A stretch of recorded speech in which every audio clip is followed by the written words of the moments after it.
এখানে আপনার 150 বক্স নামানো হয়েছে। দেখা গেছে যে প্রতি সপ্তাহে আপনার 10 থেকে 15 মণ পর্যন্ত মধু হবে। এখানে 150 বাক্স বসানো হয়েছে, প্রতি মাসে প্রায় 60 মণ মধু সংগ্রহ করে থাকেন বলে মৌ চাষিরা আমাদেরকে জানিয়েছেন।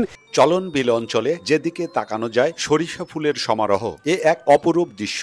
আর এই শীতকাল এলেই সারা দেশে বিভিন্ন উপায়ে মধু সংগ্রহের ধুম পড়ে যায়। তেমনি পাবনার চলন বিলের বিস্তীর্ণ সরিষা ক্ষেত থেকে মধু সংগ্রহ করা হচ্ছে, আর ব্যবসায়ীরা সেই মধু আহরণ করে দেশের বিভিন্ন জায়গায় বিক্রি করছেন। টাঙ্গাইল মধুপুর থেকে আসছি আপনার পাবনাতে। এখানে আপনার 150 বক্স নামানো হয়েছে। 150 বক্স আপনার দেখা গেছে যে প্রতি সপ্তাহে আপনার 10 থেকে 15 মণ পর্যন্ত মধু হবে। আপনি দেখা গেছে মাসে দেখা গেছে আমগর সরিষা সিজন শেষে দেখা গেছে যে 50 মণ 60 মণ থেকে যায়।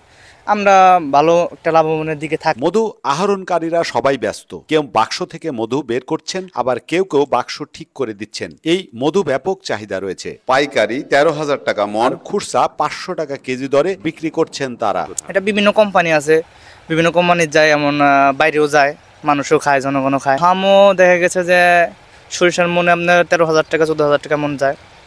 আর খুচরা এখানে খুচরায় দেয় 500 টাকা কেজি বিক্রি করি।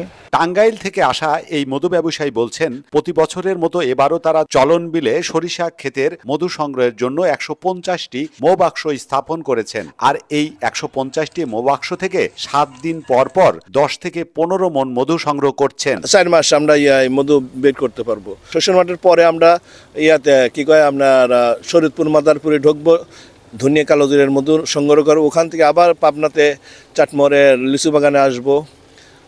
এখানে সে লিচুর 2টা টান দেওয়ার পরে আমরা আবার দিনাজপুর ঢুকবো। দিনাজপুর থেকে আমরা আবার সুন্দরবনে ঢুকবো, সুন্দরবনের মধু কালেকশনের জন্য।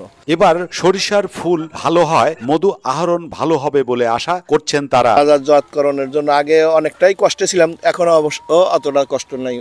কি জন্য মধুগুলা এখন বের করার পরপরই পার্টি নিয়ে যায়। আমরা আছি 5 জনের মতো আছি।